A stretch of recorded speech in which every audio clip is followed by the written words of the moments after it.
Sellers and Scott Pyle. Whoa! They're over there, I'll introduce them in a moment. And it's also the launch of the Board Life exhibition from the Arts Centre at Port Noarlunga, so it's a bit of a sort of joint opening. My name's Sally Francis, I'm the Arts Coordinator here on the Arts and Health at FMC programme. Before we go any further, I'd just like to introduce Jackie Saunders, who's going to do the Welcome to Country.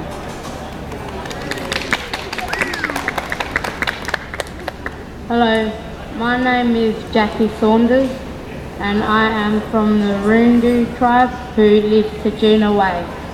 As an Aboriginal woman, on behalf of all of Kaurna people and their ancestors and elders whose land we're meeting on today, I am an artist myself. I work in tuttiing arts and I would like to say congratulations to my fellow artists Kimberly and Scott on their exciting exhibition. Thanks.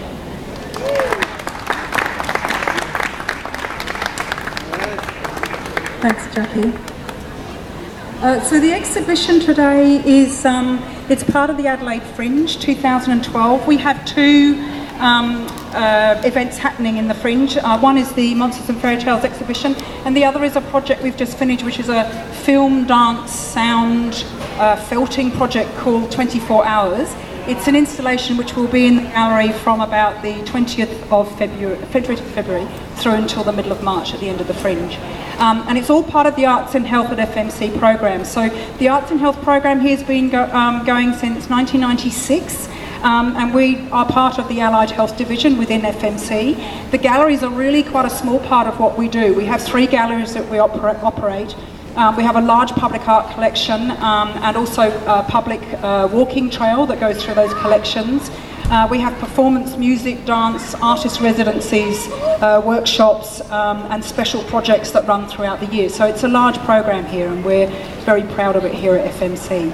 The motivation is to support patients and staff and also visitors and carers that are spending time in the hospital. It's really great to have the exhibition here from Tutti, and I've been talking on and off over the years with Pat, who's the director of Tutti, founder, director, about how we can collaborate. Tutti are based in Brighton, so it's sort of local to FMC, and it's wonderful to have this partnership. And we're very grateful for Tutti singers, the hot Tutti singers performing today. So I have the task, which I took on, of explaining what Tutti is. And I might get corrected because it started originally as a choir many years ago and has grown into a really large organisation. And Tutti is the umbrella organisation for tuttiing Arts, which is a youth performance and visual arts part of the program. And then there is other programs which are Tutti Kids, various choirs, and it keeps growing and growing. Have I missed anything out, Pat? No? You've done really well. Oh. So it's a very large, complex organisation, but does absolutely fantastic work in the community. So I hope you all continue to look out and support Tutti. Now I'd just like to introduce Scott Pyle, one of the artists who will now speak. And just before Scott speaks, I'd like to just identify Kimberly. Where's Kimberly sitting? There's Kimberly. So this is Kimberly Sellers, one of the artists, and Scott Pyle. And Scott's going to speak.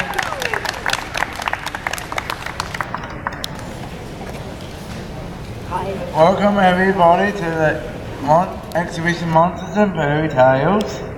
My name is Scott Pyle. I'll paint the Power Ranger monsters. The other artist in this exhibition is Kimberly Sellers, and she paints fairy tales.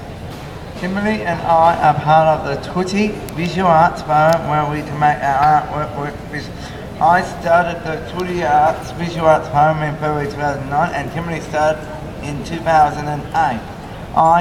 Since then I saw lots of art in exhibitions and I love my time at Tutti. Thank you to the Flinders Medical Centre Arts and Health program for giving us the opportunity to exhibit here in the hospital. I hope that artwork will cheer people up. Thank you to all the staff at Tutti for supporting me. Thank you, Hot Toy, for being here to perform at our exhibition later. Lastly, I would like to introduce the Associate Head of the School of Art and Architecture and Design, Angie Hu, who's the artist, who's also an artist who works in with the community.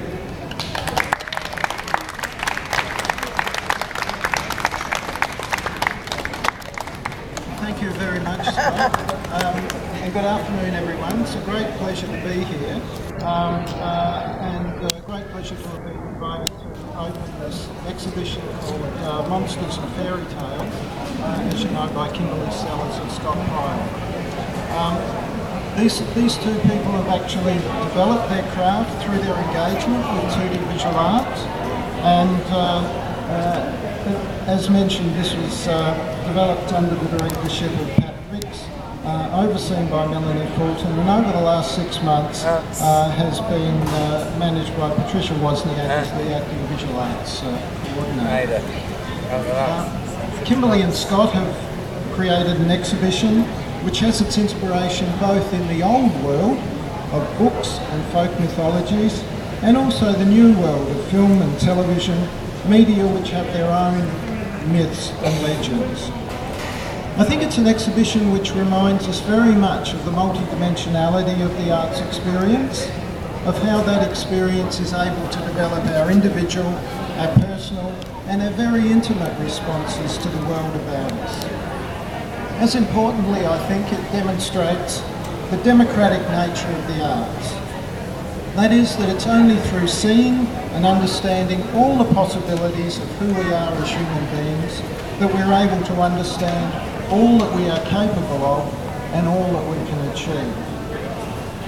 Thus, I think the 2D program with its committed team of professionals and volunteers is just so important because it addresses and brings together those two areas, developing individuals' creative and technical abilities and bringing them into the professional environment where they can provide us with opportunities to participate in their visions.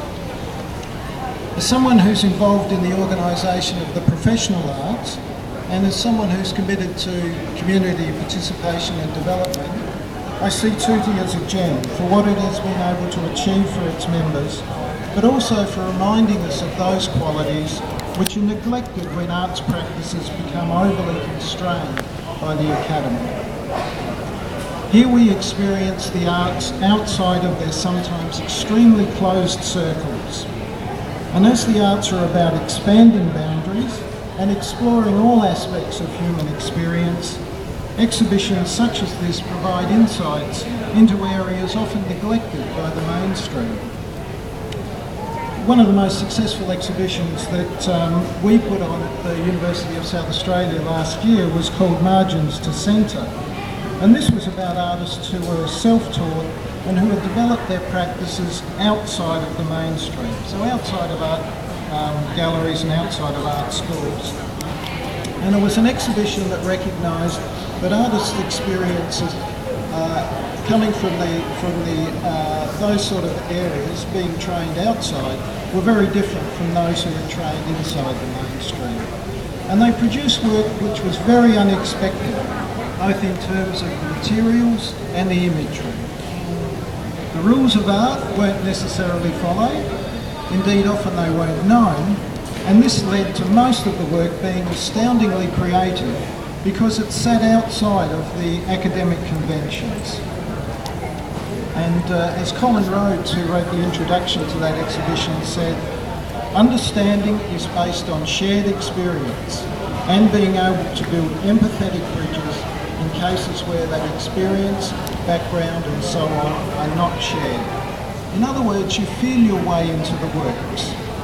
And I think that's the same thing with the paintings that we'll see on the walls here, that in fact the paintings demonstrate the power of the artist's imagination and their sense of creativity, but we also feel our way into the works.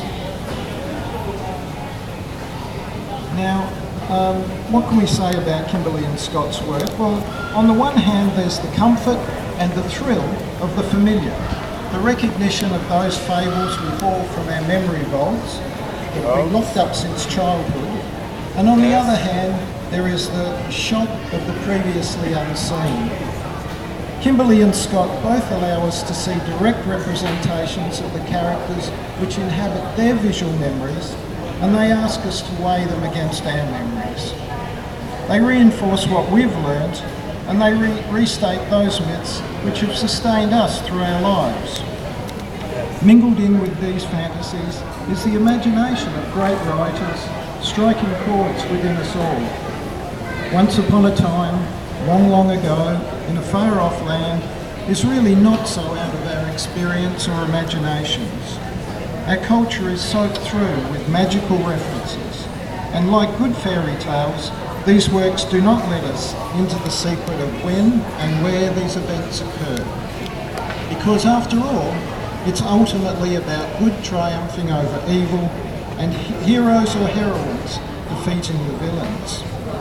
I was especially impressed by technically some of Kimberly's work, and just to take an example, the way in which she depicts foliage and trees is really very sophisticated. You might think that it's quite simple to sort of put down leaves in a tree, but in fact to make the colours work and to make the tonal variations within the foliage work really takes a lot of understanding of both the technique that you're working with, but also what you're looking at. So that's fantastic. And Scott's paintings also reiterate the sort of morality tales that Kimberly depicts. And he also creates work based on good and evil, about discipline training and about heroic struggle. So here are the Power Rangers, heroes who wish to make the universe safe by defeating the dark forces who also want to destroy civilization. You'll see that the paintings are deeply expressive, and in it you can see Scott's flights of imagination. And you can also see in there the things that we might admire and also the things that we might dread. Both of these artists are taking an approach to picture making that links really back to the 1980s, when artists looked to the media for their inspiration and who appropriated playful imagery. So things like cartoons and storybook characters and idols from the silver screen. They incorporated decorative elements, so patterning, and items which had previously regarded as kitsch. So the idea overall was to make art that was fun and to make art do what rock and roll did for music, to popularise it and to turn it into entertainment. Art was seen as a game with toys and rocket ships and fairy castles to break the seriousness and also to connect to a wide audience. I think exhibitions like these are incredibly important in terms of reinvigorating the visual arts in general, but also in terms of demonstrating our commitment to artists with disabilities and ensuring that they're able to develop a public persona and to take their place amongst their peer practitioners. I'd like to congratulate Kimberly and Scott for their achievements here. To complete one painting successfully is a major achievement. To complete a whole exhibition's worth is a cause for much celebration. As my 8-year-old granddaughter said to me when she saw my latest painting, "I can see you've been making an effort, and I certainly understand. You've both made a considerable effort to plan and create such an impressive exhibition." Again, I'd like to reiterate the importance of Tutti as an organisation, which is effectively able to support the success in the professional arena of visual and performing artists with intellectual and learning disabilities. Of course, to the Flinders Medical Centre and the Arts and Health Program, which links art in communities with centre staff and patients to foster their health and wellbeing. I'd like to thank Patricia for asking me to speak today, and of course, last but most importantly, I take great pleasure in declaring the exhibition open. Thank you.